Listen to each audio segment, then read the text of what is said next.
ክቡራን የክልል ርዕሳነ መስተዳድሮች፣ ሚኒስትሮች፣ የኢንዱስትሪ ባለቤቶች፣ ፈጣሪዎች፣ በኢንዱስትሪ ዙሪያ የምትሰሩ የሥራ ኃላፊዎች በሙሉ የኢትዮጵያ ታምርት እንቅስቃሴ ከተጀመረ ወዲህ ኢትዮጵያ በብዙ ተጠቃሚ ሆናለች።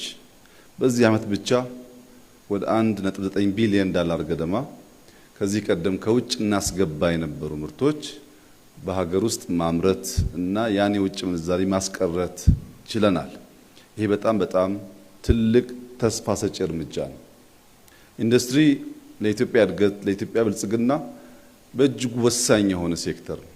አሁን ባለው ሁኔታም ካለን ጂዲፒ ኢትዮጵያ ታምርት ኢትዮጵያ ለሁለንተናዊ እድገት የግብርና ግብዓት ለኢንዱስትሪ በጣም ወሳኝ ነው። ለዚህ ነው አስቀድመን የወሰድነው እናስገባ ነበር። ኢንዱስትሪ ያንን ስንዴ እንደግብዓት ይችላል ማለት ነው። በዚህ ዓመት ሰምታችሁ ከሆነ 1 ሚሊዮን ግሪን ሌጋሲ 6 ሚሊዮን አድጓል።